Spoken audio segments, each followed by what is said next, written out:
చాలా విచారంగా, చాలా డిప్రెస్డ్ మూడ్‌లో, చాలా అలసిపోయిన పరిస్థితుల్లో నేనున్నాను. మీ ప్రసంగం విన్న తర్వాత చాలా రిలాక్స్ అయ్యాను. ఫుల్ ఎనర్జీగా ఉంది. ఫ్రెష్‌గా ఉన్నాను. మళ్ళీ తెల్లారి లేచిన తర్వాత మళ్ళా అదే డిప్రెషను, అదే టెన్షను ఉంది. కారణం నా మనసా? లేకపోతే సరౌండింగ్ అట్మాస్ఫియరా? చుట్టూ చుట్టూ ఉన్నటువంటి వాతావరణం ప్రభావమా? లేకపోతే నా మనసా? అని ప్రశ్న. అయితే అది మీ మనసు వలనే. ఈ ప్రశ్నకు సమాధానం ఏంటండి? మీ మనసు వలనే. ఈ సరౌండింగ్ అట్మాస్ఫియర్ని ఎప్పుడు కూడా మనకు సపోర్ట్ చేస్తుంది.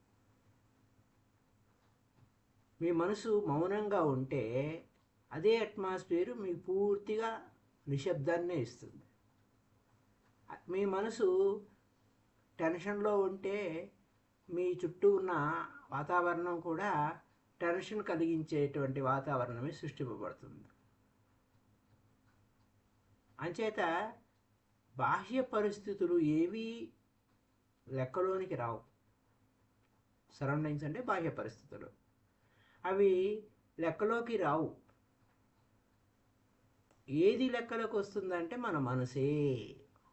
అందుకోసమే మన ఏవ మనుష్యానాం కారణం బంధ మోక్షయో అని పెద్దవాళ్ళు అనేవాళ్ళు. అశుద్ధమైన మన మనసే అన్నిటికీ కారణమని భాగవతం భిక్షుగతిలో చెప్తూ ఉన్నారు. భాగవత భిక్షుగతిలో ఏం చెప్పారు అంటే, సుదూరంగా ఉన్నాయని గ్రహరాశులు కానీ దేవీ దేవతలు కానీ మన దుఃఖానికి కారణం కాదు.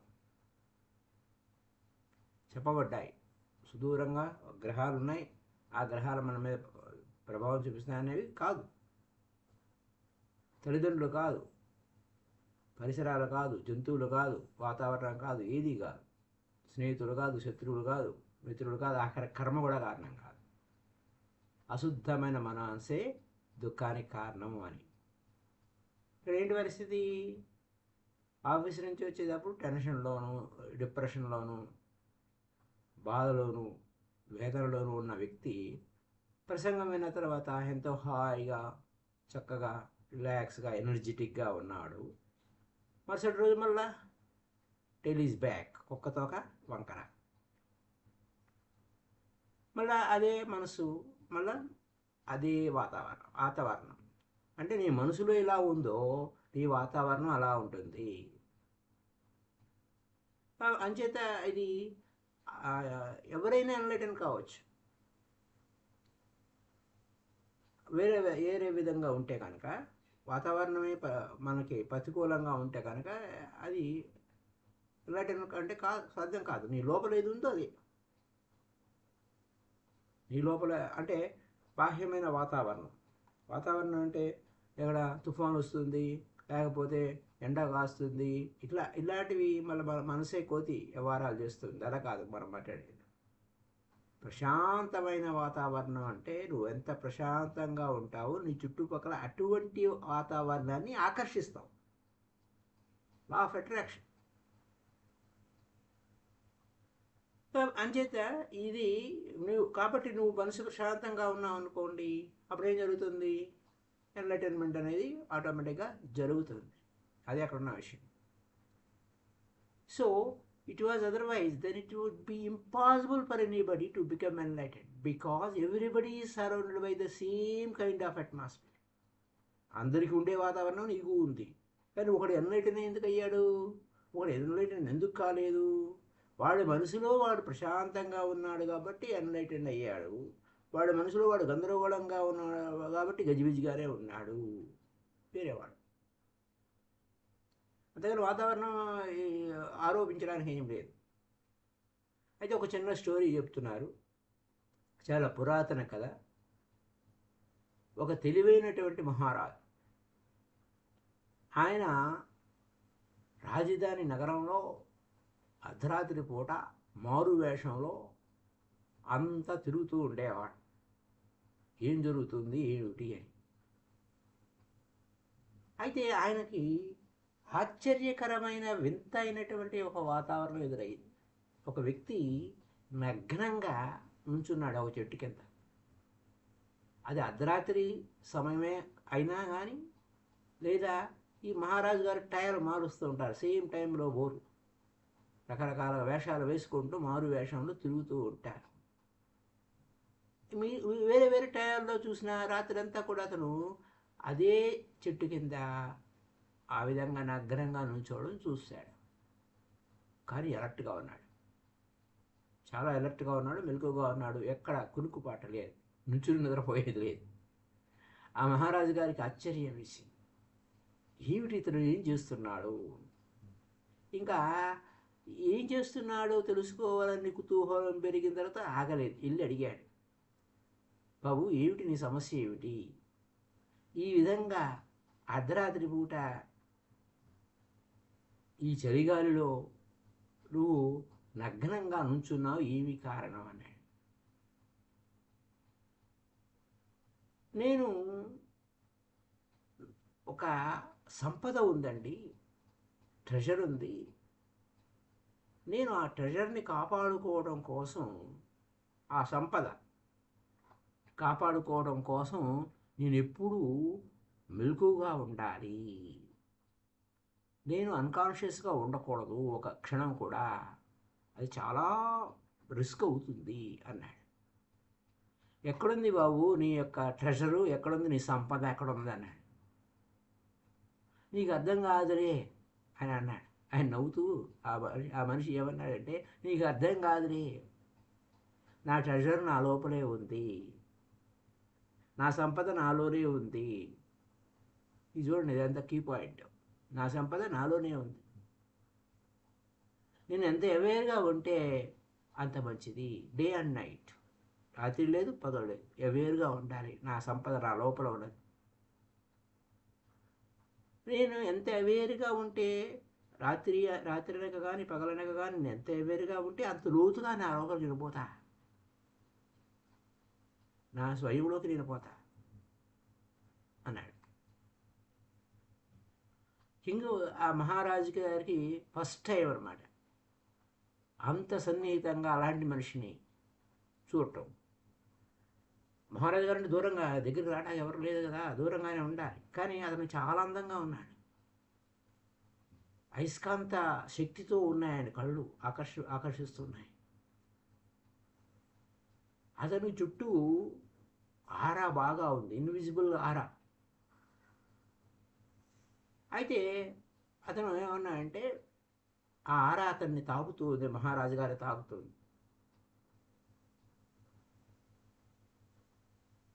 నేను ఇప్పుడు గురువు లభించాలని కోరుకున్నాను, నాకు యజమాని కావాలి, గురువు కావాలని కోరుకున్నాను, ఒకడు కూడా దొరకలేదు, కాబట్టి నువ్వు దొరికావు, నేను నిన్ను వదిలిపెట్టను, మా ప్యాలెస్కి వచ్చేయండి, మీకు ఏం కావాలో అన్ని ఏర్పాట్లు చేస్తాము అన్నాడు. ఇక్కడ ఎందుకు నుంచోవడం అన్నాడు. But why stand question mark. అయితే does not shoot the master of the king. ఒక మహారాజు గారికి గురువుగా ఉండటం, ఇలా నుంచోవడం అది బాగా అనిపించదు, మీరు వచ్చేయండి, ఈ క్షణం నుంచి మీరు ఈ మహారాజు గారికి గురువు రండి అన్నాడు. ఓకే, ఏముంది దానికి, ఏముంది, నేను వచ్చేస్తానని వెంటనే ఆ రాజుగారి గుర్రం మీద ఎక్కి కూర్చున్నాడు. ఆ రాజుగారిని, ఒరే బాబు నువ్వు నడుస్తూరా వెనక అన్నాడు. ఇద్దరం కలిసే వెళ్దాం.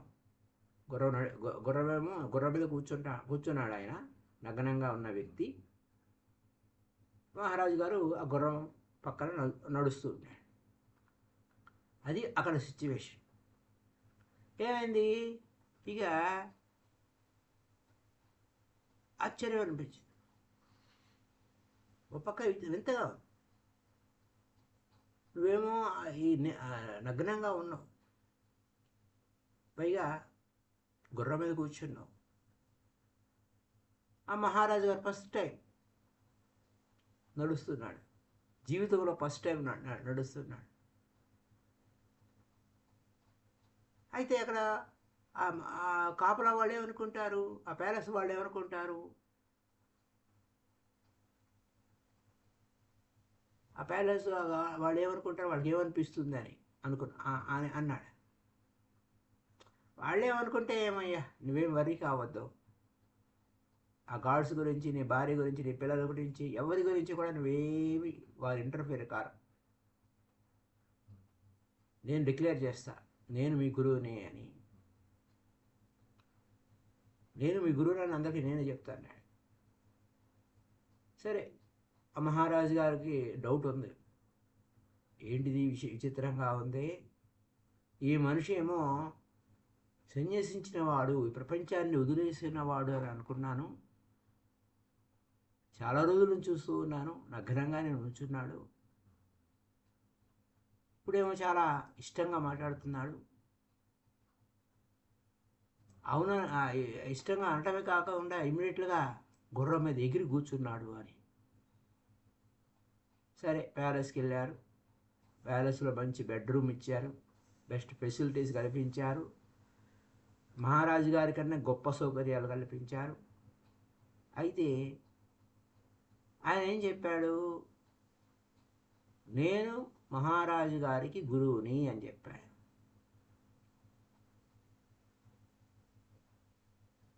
కాబట్టి మహారాజు గారికి గురువు గారు కాబట్టి మహారాజు కన్నా తక్కువ ఫెసిలిటీస్ కల్పించకూడదు.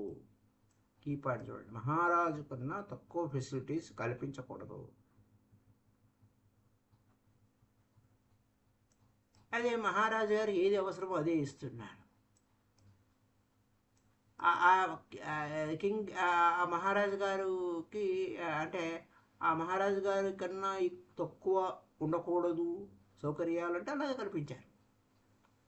ఆలోచించాడు మహారాజు, ఏంటిది, నేనేమైనా మోసపోయానా, ఏంటిది నేనేమైనా మోసపోయానా, నిజంగా ఇతను ఒక ఋషియేనా లేకపోతే మోసగాడా? నా ముందేమో నా కంటి ముందేమో నగ్నంగా అనుచున్నాడు. నన్నేమన్నా మూర్ఖుని చేశాడా అనుకున్నాడు మహారాజు గారు. ఎలా అబ్బా ఈ మనిషిని వదిలించుకునేది ఎలాగా, లేని పోయింది తగిలించుకున్నానే అనవసరంగా అన్నాడు. 6 నెలలు గడిచినాయి. కానీ కొంచెం గౌక్కురి నోట మాట జారే వ్యక్తి కాదు మహారాజు గారు, కొంచెం కల్చర్ ఉంది. కానీ లోపలేమనుకుంటున్నాడు, చెప్పలేకపోతున్నాడు, నువ్వు నన్ను మోసగించావురా రాయన, నువ్వు నన్ను మోసగించావు అని. అయితే ఆ ప్యాలెస్లోని లాన్లో నడుస్తూ ఉన్నాడు ఆ గురువుతో.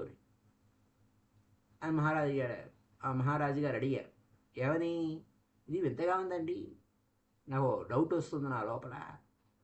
మీరేమో ఆ చెట్టు కింద, రోడ్డు మీద ఆ చెట్టు కింద మీరేమో నగ్నంగా నుంచున్నారు, మొత్తం అన్నీ త్యాగం చేసినటువంటి, సన్యసించినట్టుగా అన్నీ కూడా ఈ ప్రపంచాన్ని సన్యసించినట్టుగా కనపడ్డారు.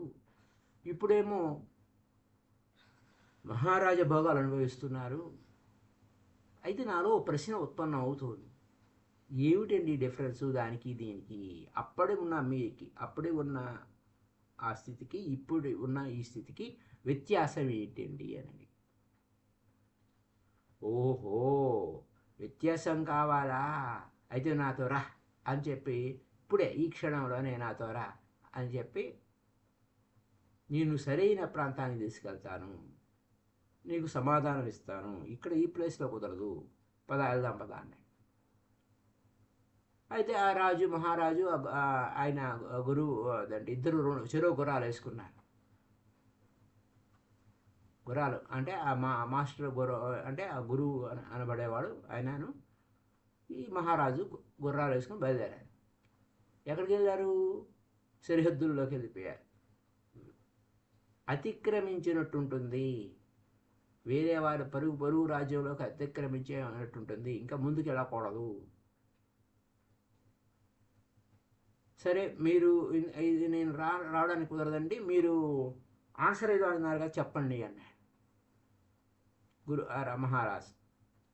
ఆయన ఏం చెప్పాడంటే, నా ఆన్సర్ ఇదేనయ్యా, ఇదిగో నీ గుర్రం, ఇదిగో నీ బట్టలు, తీసేసుకుని ఇంటికి వెళ్ళిపో.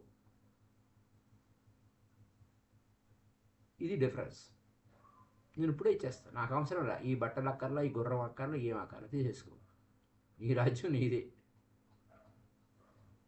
నీకు రాజ్యం ఉంది, నాకు రాజ్యం లేదు.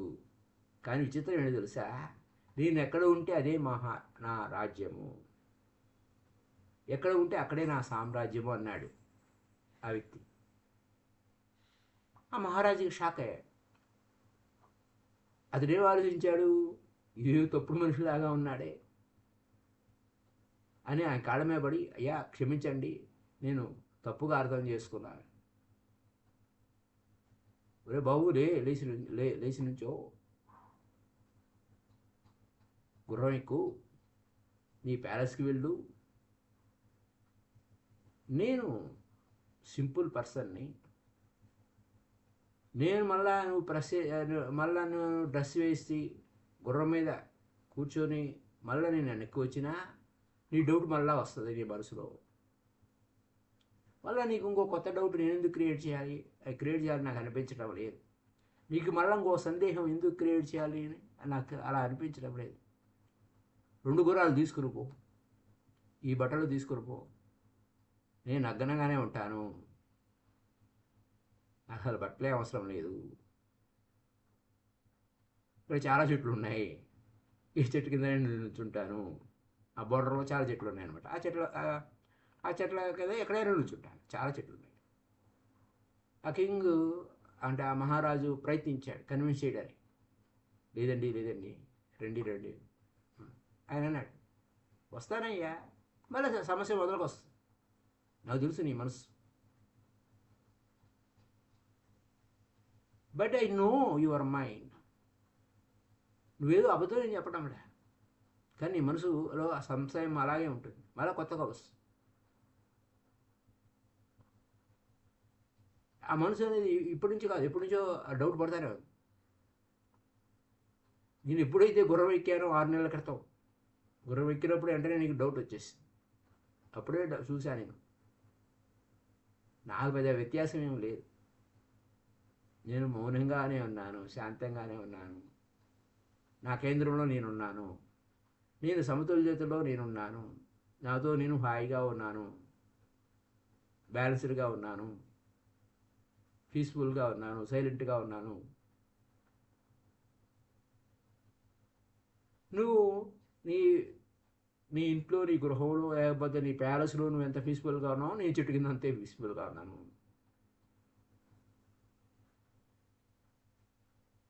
కాకపోతే వాతావరణం అంటావా, ఎన్విరాన్మెంట్ అంటావా, పెద్ద డిఫరెన్స్ ఏం లేదు. అందుకోసమే సంగరతోవా సంఘ విహీర. నువ్వు సంఘంలో ఉన్నా, సంఘం అంటే అందరిలో ఉన్నా, లేకపోతే సంఘ విహీన, ఒంటరిగా ఉన్నా, ఏకాంతంగా ఉన్నా, అలాగే నాకు ఆ ఎన్విరాన్మెంట్ నాకు పెద్ద డిఫరెన్స్ ఏం లేదు. నేను ఎక్కడ ఉంటే అదే నా రాజ్యము, అదే నా సామ్రాజ్యము. అది కాబట్టి నిన్నాడ ప్రశ్న వేసినటువంటి ఓషో గారి దగ్గర ప్రశ్న వేసినటువంటి వారికి సమాధానం ఏంటంటే, నువ్వు వేరే వాళ్ళ మీద నీ యొక్క రెస్పాన్సిబిలిటీని, నీది రెస్పాన్సిబిలిటీ, బాధ్యుడు నువ్వే. పక్కల మీద నేరం ఆరోపించదు, వాతావరణం మీద, ఇతరుల మీద నేను వాళ్ళ వల్ల నేను ఇదైపోయాను, వీళ్ళ వల్ల నేను ఇదైపోయాను, లేదా వాతావరణం సరిగ్గా లేదు, అనుకూలంగా లేదు అని నువ్వు అనొద్దు. That is not right, that not right for సీకర్కి, ఇది కాదు, అవన్నీ వద్దు. ఆ యొక్క ముముక్షు చాలా సుస్పష్టంగా, చాలా క్లియర్గా ఉండాలి. ఎవరి రెస్పాన్సిబిలిటీ ఈజ్ మైన్. బాధ్యత నాది. ఎటువంటి పరిస్థితుల్లోనైనా, ఎలాంటి స్థితిగతుల్లోనైనా బాధ్యత నాది. అది ముముక్షు యొక్క ఇంపార్టెంట్. ఆ భావంతో ఉండాలి. నీకు ఆశ్చర్యంగా ఉంటుంది. నీ బాధ్యత నువ్వు తీసుకున్నప్పుడు, నీ బాధ్యతని నీ భుజస్కంధాలపై ఉంచినప్పుడు ఆశ్చర్యంగా అనిపిస్తుంది. ఈ ప్రపంచంలోనే స్వేచ్ఛాజీవిగా ఉంటావు. ఎందుకంటే స్వ ఇచ్ఛ అంటే ఆత్మ యొక్క ఇచ్ఛ, స్వీయ ఇచ్ఛ, స్వేచ్ఛ. స్వేచ్ఛ అంటేనే స్వ ప్లస్ ఇచ్ఛ. స్వ అంటే ఆత్మ, నీ స్వయము, నీ సొంతము అది కోరిక. అంచేత నువ్వు ఎవడో నీ మీద పెత్తనం చేయబడలే, నువ్వు స్వేచ్ఛగా ఉన్నావు. You are a free, most free man in the world. ఈ మొత్తం ప్రపంచం మొత్తం మీదే నీ అంత స్వేచ్ఛగా ఇంకెవడు లేడు. ఎప్పుడు నీ బాధ్యత నీ భుజస్కంధాలపై పెట్టుకున్న మరుక్షణం నుంచే. కారణం ఏంటయ్యా? ఎందుకు ఇప్పుడు ఏం చెప్తున్నావు ఇక్కడ? Wherever you are, it makes no difference. ఆ విధంగా ఉండటం వల్ల నువ్వు ఎక్కడ ఉన్నా బ్రహ్మానందంలో ఉంటావు, ఎక్కడ ఉన్నా ఆనందంగా ఉంటావు, ఎక్కడ ఉన్నా హాయిగా ఉంటావు. అది నీ ఇచ్ఛ, నీ బాధ్యత, నీ సంతోషంగా ఉండటం అది నీ ఇది. నీ స్వేచ్ఛ నీతో అలా కలిసి ఉంటుంది, నీ శాంతి నిన్ను అలా అంటి పెట్టుకొని ఉంటుంది, నీ సమగ్రత నీతోనే అంటి పెట్టుకుని ఉంటుంది, ఆ పరిపూర్ణత నీతోనే ఉంటుంది. అది అక్కడున్న విశేషం. ఏంటంటే ఓషో గారికి ఎవరో ఒక బహుమతి ఇచ్చారంట. ఏంటంటే ఆ బహుమతి ఒక వ్యక్తి హాయిగా ధ్యానం చేస్తూ కూర్చున్నాడు. చిత్రం, బొమ్మ, ప్రశాంతమైన వాతావరణం. దాని మీద ఏమి పేరు రాశారంటే మైండ్ అండ్ మెడిటేషన్ అని రాశారు. అక్కడ మైండ్ అండ్ మెడిటేషన్ వాతావరణం, అక్కడ దిస్ ఈజ్ మెడిటేషన్ అని చెప్పి అక్కడంతా మౌనంగా ఉంది, పీస్ఫుల్గా ఉంది. అక్కడ వాతావరణం ఎంత బాగుందో, బ్లూగా ఉంది, బ్యూటిఫుల్గా ఉంది బీచ్. అక్కడ ఆకాశం ఏమో ఎలా ఉంది, చక్కగా నీలిరంగు మేఘాల నీలి రంగులో ఉంది, బ్లూగా ఉంది, పీస్ఫుల్గా ఉంది. అక్కడ సైలెంట్గా సిట్టింగ్ సైలెంట్లీ కూర్చున్నాడు. అక్కడ ఏం చేయటం, గమ్మున కూర్చున్నాడు. అక్కడ ఏమి జరుగుతున్నా ఆ పక్క వసంతం వస్తుంది వెళ్తుంది. ఆ వసంతంలో ఆ గడ్డి తనంతట తానే మొలుస్తుంది. ఏ ప్రయత్నం లేదు, హాయిగా కూర్చున్నాడు, గమ్మున కూర్చున్నాడు, ప్రశాంతంగా ఉంది. అదే పిక్చర్ని తలకిందులు చేస్తే అప్సైడ్ డౌన్, ఆ ఆకాశం ఉరుములు మెరుపులతో గందరగోళమైనటువంటి మేఘాలు వచ్చి అతని మీద పడుతున్నట్టుగా ఉన్నాయి. అది మనసు. Everything is disturbed. మైండ్ ఎప్పుడు కూడా ఎవ్రీథింగ్ ఈజ్ డిస్టర్బ్డ్. ఏది అది ఇది లేదు. ఏ వాతావరణమైనా అక్కడ గందరగోళంగా అయిపోయింది మనసు చేసే పని. ఇదే జరుగుతుంది. నీ మనసు ప్రశాంతత వైపు ఉంటే అంతా ప్రశాంతతే. గందరగోళంగా ఉంది, అది కాలేదు, ఇది కాలేదు, వాళ్ళ వల్ల ఇలా అయిపోయారు, వీళ్ళ వల్ల ఇలా అయిపోయారు అంటే అలాగే అయిపోతావు. మనసు ప్రశాంతంగా ఉంటే అది మెడిటేషన్లో ఉంటుంది. మనసు అంతా కూడా meditation and mind are made of the same stuff. Meditation mind రెండు కనెక్ట్ అయి ఉన్నాయి. అందుకోసమే యోగ చిత్త వృత్తి నిరోధ అన్నారు. యోగం అంటే ఏంటి? చిత్త వృత్తి నిరోధం అన్నారు. నీ చిత్త వృత్తులన్నీ కూడా గందరగోళం అంతా పక్కన పెట్టేస్తే నీతో నువ్వు కలిసి ఉంటావు. అదే సమయంలో సేమ్ సమయంలో కలిసి ఉన్నవాడు ఒక రకంగా ఉంటాడు, తనతో తాను ఉన్నవాడు యోగ చిత్తవృత్తి నిరోధ. యోగము అంటే కలిసి ఉన్నవాడు, చిత్తవృత్తి నిరోధం అయితే తనతో తాను కలిసి ఉన్నాడు, చిత్తవృత్తితో ఉంటే గందరగోళం ఉన్నాడు. చుట్టూ వాతావరణం ఏం కాదు. అంచేత ఏమైంది? Mind, when the mind is silent it is meditation. When the mind is గందరగోళంగా ఉందంటే ఇంకా మనకి తెలుసు మనసు ఎలా ఉంది. కాబట్టి టర్న్ చెయ్యి, నీ లోపల తిరుగు, నీ లోపల ఉన్న చక్కటి ప్రశాంత స్థితిని దర్శించు. Thank you my dear friends. Kindly like this video and share this video to all. If anybody new, kindly subscribe. Thank you. Happy day to you all.